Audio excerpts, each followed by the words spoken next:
എല്ലാ പ്രിയപ്പെട്ട പ്രേക്ഷകർക്കും സമൃദ്ധി യൂട്യൂബ് ചാനലിന്റെ പുതിയൊരു അധ്യായത്തിലേക്ക് സ്വാഗതം. ഈ അധ്യായത്തിലൂടെ നാം പരാമർശിക്കാൻ പോകുന്നത് 2026 മാർച്ച് 15 ഞായറാഴ്ച അഥവാ മീനമാസം 1-ാം തീയതി ഈ പരാമർശിക്കപ്പെടുന്ന നക്ഷത്ര ജാതകരായിട്ടുള്ള വ്യക്തികളുടെ ജീവിതത്തിൽ അവരിതുവരെ അനുഭവിച്ചു വന്നതിൽ നിന്നും ഏറ്റവും പോസിറ്റീവായ ചില അനുഭവങ്ങൾ അല്ലെങ്കിൽ അവരുടെ ജീവിതത്തിൽ വഴിത്തിരിവായേക്കാവുന്ന ഏറ്റവും സുപ്രധാനമായ ചില കാര്യങ്ങൾ അനുഭവത്തിൽ വരുവാൻ പോകുന്ന ഒരു ദിവസമാണ് മീനമാസം 1-ാം തീയതി അഥവാ മാർച്ച് 15 ഞായറാഴ്ച എന്നത്. ജ്യോതിഷപരമായി നോക്കുമ്പോൾ മലയാള മാസം 1-ാം തീയതികൾ, അതായത് ആ സമയത്തുണ്ടാവുന്ന ഗ്രഹനിലകൾ അല്ലെങ്കിൽ ചില ഗ്രഹങ്ങളുടെ മാറ്റങ്ങൾ ഒക്കെ ചില രാശികളിൽ പിറന്ന നക്ഷത്ര ജാതകരായിട്ടുള്ള വ്യക്തികളുടെ ജീവിതത്തിൽ അത്രയധികം സ്വാധീനം ചെലുത്താൻ തക്ക പ്രാധാന്യമുള്ളതാണ്. കുറച്ചുകൂടെ വ്യക്തമായി പറഞ്ഞാൽ, ഈ നക്ഷത്ര ജാതകർക്ക് മാസത്തിന്റെ തുടക്കത്തിൽ അനുഭവപ്പെടുന്ന ഇത്തരം ശുഭകാര്യങ്ങൾ ആ മാസത്തിലുടനീളം നിലനിൽക്കും എന്നതാണ് ഇതിന്റെ പ്രാധാന്യം. അതുപോലെ തന്നെ ഇത്തരം ഗ്രഹനിലകൾ, അതായത് 1-ാം തീയതി വരുന്ന ഇത്തരം ഗ്രഹനിലകൾ ദോഷകരമായ സ്വാധീനം ചെലുത്തുന്ന നക്ഷത്ര രാശിക്കാർക്ക് ആ ഒരു മാസം മുഴുവൻ അത്തരം ദുഷ്കരമായ അനുഭവങ്ങളായിരിക്കും ഉണ്ടായിത്തീരുക എന്നതും ശ്രദ്ധിക്കേണ്ട വസ്തുതയാണ്. ഇപ്പോൾ ഈ അധ്യായം കാണുന്ന പലർക്കും ഈ പറഞ്ഞ കാര്യങ്ങൾ അനുഭവത്തിൽ വന്നിട്ടുള്ളതായിരിക്കും. അതായത് നമ്മൾ സാധാരണയായി പറയാറുണ്ടല്ലോ, ഇന്ന് 1-ാം തീയതിയാണ്, ഇന്ന് മോശപ്പെട്ട കാര്യങ്ങൾ ഒന്നും സംഭവിച്ചുകൂടാ, അല്ലെങ്കിൽ 1-ാം തീയതി നല്ലത് നടന്നാൽ ആ മാസം മുഴുവൻ നല്ല കാര്യങ്ങളായിരിക്കും നടക്കുക എന്നുള്ളത് നമ്മൾക്ക് ഏവർക്കും വിശ്വാസമുള്ള കാര്യം തന്നെയാണ്. ദുഷ്കരമായ അനുഭവങ്ങളാണ് 1-ാം തീയതി ഉണ്ടാവുന്നതെങ്കിൽ ആ മാസം മുഴുവൻ ദുഷ്കരമായ അനുഭവങ്ങൾ തന്നെയായിരിക്കും നമ്മൾക്കുണ്ടാവുക എന്നതും ശ്രദ്ധിക്കുക. ഇതിന് പിന്നിലെ ജ്യോതിഷപരമായ കാരണം എന്ന് പറയുന്നത് നമ്മളുടെ സമയം അല്ലെങ്കിൽ ആ സമയത്തുള്ള ഗ്രഹനിലകൾ നമ്മളുടെ ജീവിതത്തിൽ ചെലുത്തുന്ന സ്വാധീനം കൊണ്ടാണ്. അപ്പോൾ ഈ മീനമാസം 1-ാം തീയതി എന്ന് പറയുന്ന ദിവസം ഈ പറയുന്ന നക്ഷത്ര ജാതകരായിട്ടുള്ള വ്യക്തികളുടെ ജീവിതത്തിൽ വളരെ പ്രധാനപ്പെട്ട ചില കാര്യങ്ങൾ അവർക്ക് അനുഭവത്തിൽ വരുവാൻ ഇടയാക്കുന്നു. അതിന് പ്രധാന കാരണം ഈ ദിവസം ഈ നക്ഷത്ര ജാതകരുടെ ജീവിതത്തിൽ രൂപം കൊള്ളുന്ന മംഗളാദിത്യ രാജയോഗം എന്ന സുപ്രധാനമായ യോഗം കൊണ്ടാണ്. അപ്പോൾ ഈ യോഗം സിദ്ധിക്കുന്ന നക്ഷത്ര ജാതകർ ആരൊക്കെയെന്നും അതിനാൽ തന്നെ അവർക്കുണ്ടാവുന്ന ശുഭകരമായ അനുഭവങ്ങൾ എന്തൊക്കെയാണെന്നും ഈ അധ്യായത്തിൽ നാം പരാമർശിക്കുന്നു. അപ്പോൾ ഈ മാർച്ച് 15, അതായത് മീനം 1-ാം തീയതി ജ്യോതിഷപ്രകാരം നോക്കുമ്പോൾ ഉള്ള ഫലങ്ങൾ അനുസരിച്ച് പ്രധാനപ്പെട്ട കാര്യങ്ങൾ ജീവിതത്തിൽ സംഭവിക്കുവാൻ പോകുന്ന 1-ാമത്തെ രാശിക്കാരായി വരുന്നത് പുരുരുട്ടാതി, ഉത്രട്ടാതി, രേവതി തുടങ്ങിയ മീനം രാശിക്കാരാണ്. മീനം രാശിയിൽ പിറന്ന ഈ 3 നക്ഷത്ര ജാതകരെ സംബന്ധിച്ചിടത്തോളം ഈ മീനമാസം എന്ന് പറയുന്നത് ഒട്ടനവധി പ്രതീക്ഷകളുടെയും ഇനി അങ്ങോട്ടുള്ള ജീവിതത്തിലേക്ക് വഴിത്തിരിവായേക്കാവുന്ന ചില മാറ്റങ്ങൾ സംഭവിക്കുകയും ചെയ്യുന്ന ഒരു ദിവസത്തിന്റെ തുടക്കമാണ്. നിലവിലെ നിങ്ങളുടെ ജീവിത സാഹചര്യങ്ങൾ എടുത്തു നോക്കിയാൽ ഇപ്പോൾ വരെ മനസ്സിൽ പലവിധ കണക്കുകൂട്ടലുകളും പല കാര്യങ്ങളും നടക്കണമേ എന്നുള്ള അതിയായ ആഗ്രഹവും പ്രതീക്ഷകളും ചില ശ്രമങ്ങളും ഒക്കെ നിങ്ങൾ നടത്തുന്നുണ്ടാവും. എന്നാൽ അവയൊന്നും അവയുടെ അവസാന ഘട്ടത്തിലേക്ക് അല്ലെങ്കിൽ പൂർത്തീകരണത്തിലേക്ക് ഇതുവരെ എത്തിയിട്ടുണ്ടാവില്ല. അതിനൊക്കെ എന്തൊക്കെയോ ചില തടസ്സങ്ങൾ നിലനിൽക്കുന്നതായും കാണുന്നു. ആ പ്രശ്നങ്ങൾക്കൊന്നും അല്ലെങ്കിൽ അത്തരം തടസ്സങ്ങൾ നീക്കാൻ നിങ്ങളെ കൊണ്ട് കഴിയാത്ത ഒരു സാഹചര്യമാണ് ഇപ്പോൾ നിലവിലുണ്ടാവുക. ഇതിൽ തന്നെ ഭൂരിഭാഗം ആളുകളുടെയും ഒരു പ്രധാന പ്രശ്നം എന്ന് പറയുന്നത് സാമ്പത്തിക ഞെരുക്കം തന്നെയാണ് എന്നാണ് ഫലങ്ങൾ സൂചിപ്പിക്കുന്നത്. അതായത് ചില കാര്യങ്ങൾക്ക് അധികമായി തന്നെ പണം ആവശ്യമുണ്ട്. അതോടൊപ്പം തന്നെ നിലനിൽക്കുന്ന കടങ്ങൾ കൊടുത്തു തീർക്കാനും പണം ആവശ്യമായിട്ടുള്ള അവസ്ഥയാണ് കാണുന്നത്. മീനം രാശിക്കാരായിട്ടുള്ള അധികം ആളുകൾക്ക് ജീവിതത്തിൽ ഒട്ടനവധി ദുരിതങ്ങൾ തന്നെയായിരിക്കും അവർ അനുഭവിച്ചു പോരുന്നുണ്ടാവുക. എന്നാൽ ഈ മീനമാസം 1-ാം തീയതി നിങ്ങൾക്ക് സിദ്ധിക്കുവാൻ പോകുന്ന മംഗളാദിത്യ രാജയോഗം കൊണ്ട് നിങ്ങളുടെ ഇനിയുള്ള ജീവിതം തന്നെ മാറ്റിയെഴുതാൻ പാകത്തിലുള്ള അനുഭവങ്ങളായിരിക്കും നിങ്ങൾക്ക് കൈവരുക എന്നുള്ളത് പ്രധാനപ്പെട്ട ഒരു വസ്തുതയാണ്. ഏറ്റവും പ്രധാനമായി പുരുരുട്ടാതി, ഉത്രട്ടാതി, രേവതി വരുന്ന മീനം രാശിയിൽ പിറന്ന വ്യക്തികൾക്ക് ഈ മംഗളാദിത്യ രാജയോഗം കൊണ്ട് മീനമാസം 1-ാം തീയതി തന്നെ അനുഭവത്തിൽ വരുവാൻ പോകുന്നത് അപ്രതീക്ഷിതമായ ചില സാമ്പത്തിക നേട്ടങ്ങൾ തന്നെയാണ് എന്നുള്ളത് ഏറെ പ്രതീക്ഷയ്ക്ക് വക നൽകുന്ന കാര്യമാണ്. ഈ അധ്യായം കാണുന്ന മീനം രാശിക്കാർ ഇപ്പോൾ വളരെ സാമ്പത്തിക ഞെരുക്കത്തിലൂടെ തന്നെയായിരിക്കും കടന്നു പോകുക എന്നുള്ളത് എടുത്തു പറയേണ്ട വസ്തുതയാണ്. ഓരോരോ പ്രശ്നങ്ങൾ പരിഹരിക്കാൻ ശ്രമിക്കുമ്പോഴും നേർ വിപരീതമായിട്ടുള്ള ഫലങ്ങളാണ് നിങ്ങൾ നേരിടേണ്ടി വന്നിട്ടുണ്ടാവുക. അതിനാൽ തന്നെ ഇപ്പോൾ നിങ്ങളിൽ സംജാതമാകുന്ന മംഗളാദിത്യ രാജയോഗം കൊണ്ട് ഈ മീനമാസം 1-ാം തീയതി മുതൽ മീനം രാശിയിൽ പിറന്ന ഉത്രട്ടാതി, രേവതി, പുരുരുട്ടാതി വരുന്ന വ്യക്തികൾക്ക് അവർ ജീവിതത്തിൽ ഇതുവരെ അനുഭവിച്ചു വന്നിരുന്ന കാര്യതടസ്സങ്ങളും ഒപ്പം സാമ്പത്തിക തടസ്സങ്ങളും ഇല്ലാതാവുകയും ഒപ്പം തന്നെ ഇതുവരെ അനുഭവിച്ചിട്ടില്ലാത്ത തരത്തിലുള്ള സന്തോഷവും സമാധാനവും ശുഭകാര്യങ്ങളും തന്നെയായിരിക്കും ഇനി നിങ്ങളുടെ ജീവിതത്തിൽ ഈ ഒരു മംഗളാദിത്യ രാജയോഗം ഭാഗ്യമായി നിലനിൽക്കുന്നത് കൊണ്ട് നിങ്ങൾക്ക് സംഭവിക്കുക. അതിനാൽ തന്നെ ഈ മാർച്ച് 15 ഞായറാഴ്ച പൂരുരുട്ടാതി, ഉത്രട്ടാതി, രേവതി നക്ഷത്രത്തിൽ പിറന്ന മീനം രാശിയിൽ പിറന്ന ചില വ്യക്തികൾക്ക് നിങ്ങളുടെ കുടുംബ ബന്ധങ്ങളിൽ ഏറ്റവും സന്തോഷപ്രദമായതും അതുപോലെ തന്നെ വളരെ കാലങ്ങളായി നിങ്ങൾ കാത്തിരിക്കുന്നതുമായ ചില ശുഭകാര്യങ്ങൾ നടന്നു കിട്ടാനുള്ള ഭാഗ്യവുമുണ്ട്. അതൊരു പക്ഷേ നിങ്ങളുടെ പ്രിയപ്പെട്ടവരുമായുള്ള ഒത്തുചേരലോ കുടുംബവുമൊത്തുള്ള യാത്രകളോ വിവാഹാലോചനകൾ പോലുള്ള മംഗളകാര്യങ്ങളോ ഒക്കെ തന്നെയാവാം. കൂടാതെ ജീവിതത്തിൽ നിലനിൽക്കുന്ന പല ദുരവസ്ഥകളിൽ നിന്നും കരകയറുവാൻ കഴിയുകയും ഇതുവരെ അനുഭവിച്ചതിൽ നിന്നും വ്യത്യസ്തമായി കൂടുതൽ സന്തോഷവും സമാധാനവും അനുഭവിക്കുവാൻ കഴിയുകയും ചെയ്യുന്ന തരത്തിലാണ് ഈ ഒരു മംഗളാദിത്യ രാജയോഗം നിങ്ങൾക്ക് ഭാഗ്യമായി നിലനിൽക്കുക.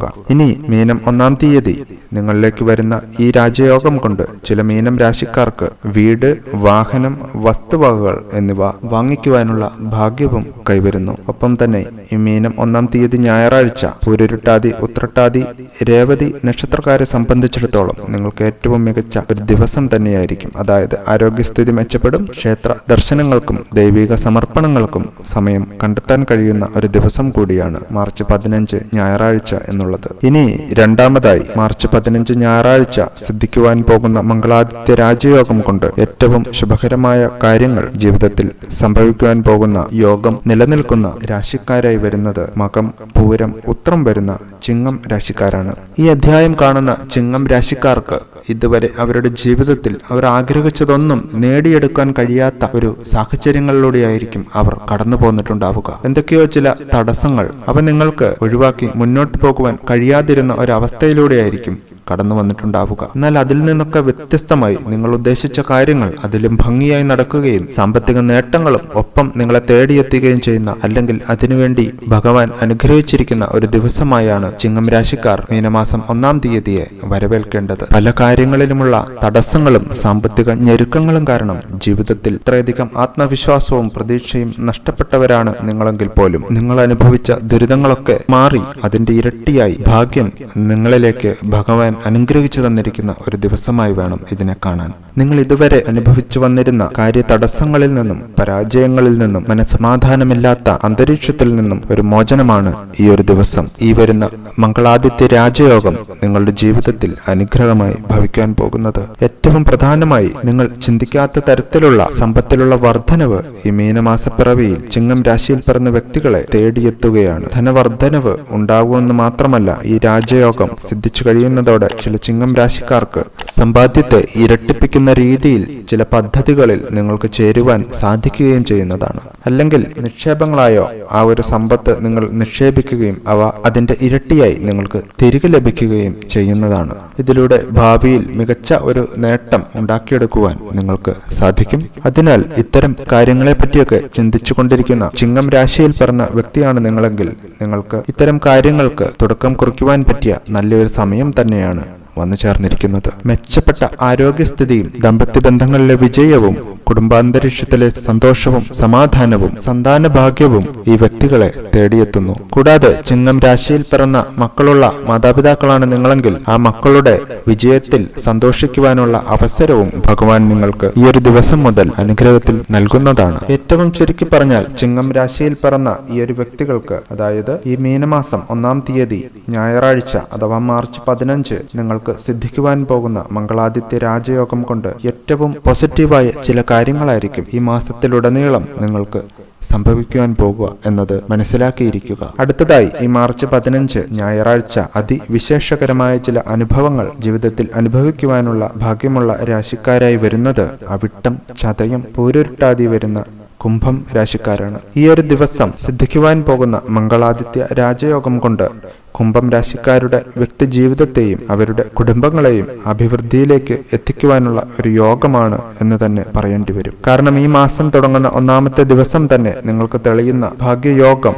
ഒട്ടനവധി സൗഭാഗ്യങ്ങളെ അല്ലെങ്കിൽ സമ്പത്തിനെ നിങ്ങൾ പോലും അറിയാതെ അല്ലെങ്കിൽ നിങ്ങൾ ആഗ്രഹിച്ചതിലും ഇരട്ടിയായി നിങ്ങളിലേക്ക് എത്തിച്ചേരുന്ന ഒരു ദിവസത്തിന് തുടക്കം കുറിക്കുകയാണ്. എങ്കിലും ഇപ്പോൾ ഈ അധ്യായം കണ്ടുകൊണ്ടിരിക്കുന്ന അവിട്ടം, ചതയം, പുരുട്ടാതി നക്ഷത്രക്കാരായിട്ടുള്ള ഓരോ കുംഭം രാശിക്കാരും ദുസ്സഹമായ അനുഭവങ്ങൾ അല്ലെങ്കിൽ പരീക്ഷണങ്ങൾ ജീവിതത്തിൽ അനുഭവിച്ചു വരുന്നവർ തന്നെയാണ്. കുടുംബ ബന്ധങ്ങളിലെ പ്രശ്നങ്ങളും സാമ്പത്തിക പ്രതിസന്ധികളും മൂലം മനസമാധാനം നഷ്ടപ്പെട്ടവരായിരിക്കും മിക്ക കുംഭം രാശിക്കാരും. അതായത് അത്രയധികം മാനസിക സംഘർഷങ്ങൾ അനുഭവിച്ചാൽ മാത്രമേ നിങ്ങളുടെ ഒരു ദിവസം കടന്നു പോകൂ എന്ന അവസ്ഥയിലുള്ളവരായിരിക്കും നിങ്ങൾ. എന്നാൽ നിങ്ങളുടെ ജീവിതത്തെ ഇത്രയധികം ദുസ്സഹമാക്കി തീർക്കുന്ന അല്ലെങ്കിൽ ദുരിതപൂർണമാക്കി തീർക്കുന്ന ഇത്തരം സാഹചര്യങ്ങളെയൊക്കെ അല്ലെങ്കിൽ അത്തരം കാരണങ്ങളെയൊക്കെ ഒഴിവാക്കി നിങ്ങൾക്ക് മുന്നോട്ട് പോകുവാൻ ഈശ്വരൻ അനുഗ്രഹിച്ചു തരുന്ന ഒരു യോഗമാണ് ഈ മീനം 1-ാം തീയതി സിദ്ധിക്കുവാൻ പോകുന്ന മംഗളാദിത്യ രാജയോഗം കൊണ്ട് നിങ്ങൾക്ക് തെളിയുന്നത്. ഈ രാശിക്കാർക്ക് എടുത്തു പറയേണ്ടി വരുന്ന ഒരു കാര്യം എന്താണെന്ന് വെച്ചാൽ, ഇവർ സമ്പാദിക്കുന്ന പണമൊന്നും കയ്യിൽ നിൽക്കാത്ത അവസ്ഥയിലൂടെയായിരിക്കും പലരും കടന്നു പോരുന്നുണ്ടാവുക. അതുകൊണ്ട് തന്നെ സാമ്പത്തിക ഭദ്രതയില്ലായ്മയും അതുമൂലം വലിയ തരത്തിലുള്ള കടബാധ്യതകളും സമാധാനക്കേടുകളും ഒക്കെയായി ജീവിതം മുന്നോട്ട് തള്ളി നീക്കേണ്ട അവസ്ഥയിലായിരിക്കും ഓരോ കുംഭം രാശിക്കാരനും. ഇതിൽ നിന്നൊക്കെ കരകയറണമെന്ന് ചിന്തിക്കുകയും അതിനുവേണ്ടി പരിശ്രമിക്കുകയും ചെയ്തെങ്കിൽ പോലും നിങ്ങൾ വീണ്ടും ദുരിതപൂർണമായ അവസ്ഥയിലേക്ക് തന്നെ തള്ളപ്പെടുന്ന അവസ്ഥയിലായിരിക്കും ഇതുവരെ ജീവിച്ചു പോന്നിട്ടുണ്ടാവുക. എന്നാൽ ഈ മീനം 1-ാം തീയതി സിദ്ധിക്കുന്ന മംഗളാദിത്യ രാജയോഗം കൊണ്ട് നിങ്ങൾ ആഗ്രഹിക്കുന്നതൊക്കെ നിങ്ങളുടെ വരുതിയിലാക്കാനും ആഗ്രഹിച്ച കാര്യങ്ങളൊക്കെ അതിലും ഭംഗിയായി മുടക്കം കൂടാതെ ചെയ്തു തീർക്കുന്നതിനുമുള്ള ഒരു ഭാഗ്യമാണ് നിങ്ങളിൽ തെളിയുന്നത്. അതായത് ബിസിനസ്സോ മറ്റ് വ്യാപാരങ്ങളോ ഒക്കെ ചെയ്യുന്നവർക്ക് അവയിലൂടെ സമ്പത്ത് ഇരട്ടിയാക്കുവാനുള്ള ഒരു ഭാഗ്യമാണ് കൈവന്നിരിക്കുന്നത്. അതായത് തീർത്തും നിങ്ങൾ ചിന്തിക്കാത്ത തരത്തിലുള്ള ധനവരവ് അഥവാ ധനനേട്ടം, ധനലാഭം എന്നൊക്കെ പറയാവുന്ന തരത്തിൽ ഒരു വലിയ തുക നിങ്ങളിലേക്ക് എത്തിച്ചേരുന്നതായും ഫലപ്രകാരം കാണുന്നു. അതൊരു പക്ഷേ നിത്യജീവിതവുമായി ബന്ധപ്പെടുത്തി നോക്കുമ്പോൾ ലോട്ടറി ആവാം, മുൻപ് നിങ്ങൾ നിക്ഷേപിച്ച ചില പദ്ധതികളിലെ ലാഭവിഹിതങ്ങളാകാം, ചിട്ടിയോ അതുപോലുള്ള മറ്റ് പദ്ധതികളിൽ നിന്നോ ആവാം. അപ്പോൾ അത്തരത്തിൽ നിങ്ങളിലേക്ക് വന്നു ചേരുന്ന ധനം കൊണ്ട് നിങ്ങളുടെ ജീവിതത്തിൽ നിലനിൽക്കുന്ന പലവിധ തടസ്സങ്ങൾ മാറുകയും പല കാര്യങ്ങളും വളരെ വേഗം ഭംഗിയായി പൂർത്തീകരിച്ചെടുക്കുവാൻ നിങ്ങളെ കൊണ്ട് സാധിക്കുകയും ചെയ്യുന്ന ഒരു ദിവസത്തിന്റെ തുടക്കമാണ് മീനം 1-ാം തീയതി എന്ന് പറയുന്നത്. കുംഭം രാശിക്കാരുടെ മുടങ്ങിക്കിടന്ന വീട് പണിയോ വാഹനയോഗമോ വിവാഹ കാര്യങ്ങളോ ഒക്കെ ഭംഗിയായി തന്നെ പൂർത്തീകരിച്ചെടുക്കുവാൻ നിങ്ങളെ കൊണ്ട് സാധിക്കും. മികച്ച ആരോഗ്യസ്ഥിതിയും കുടുംബ ബന്ധങ്ങളിലെ സന്തോഷങ്ങളും മികച്ച രീതിയിൽ തന്നെ മുന്നോട്ട് പോകും. അതായത് ചുരുക്കി പറഞ്ഞാൽ എത്രയൊക്കെ ദുരിതങ്ങളും ബുദ്ധിമുട്ടുകളും അനുഭവിച്ചാണ് നിങ്ങൾ മുന്നോട്ട് പോയിക്കൊണ്ടിരിക്കുന്നതെങ്കിലും ഈ മീനം 1-ാം തീയതി സിദ്ധിക്കുന്ന മംഗളാദിത്യ രാജയോഗം നിങ്ങളുടെ ജീവിതത്തെ അട്ടിമുടി മാറ്റിമറിക്കും എന്നുള്ള കാര്യത്തിൽ സംശയം വേണ്ട. ഫലപ്രകാരം കാണുന്നതനുസരിച്ച് ഈ മീനം 1-ാം തീയതി ഞായറാഴ്ച അഥവാ മാർച്ച് 15 സിദ്ധിക്കുവാൻ പോകുന്ന മംഗളാദിത്യ രാജയോഗം ഈ അധ്യായത്തിൽ പറഞ്ഞിരിക്കുന്ന 8 നക്ഷത്ര ജാതകരുടെയും ജീവിതത്തെ ഏറ്റവും സമ്പൽ സമൃദ്ധിയിലേക്ക് നയിക്കും എന്നുള്ള കാര്യത്തിൽ യാതൊരു സംശയവും വേണ്ട. നിങ്ങളെ ഏവരെയും ഈശ്വരൻ അനുഗ്രഹിക്കട്ടെ. ഏവർക്കും നന്ദി, നമസ്കാരം.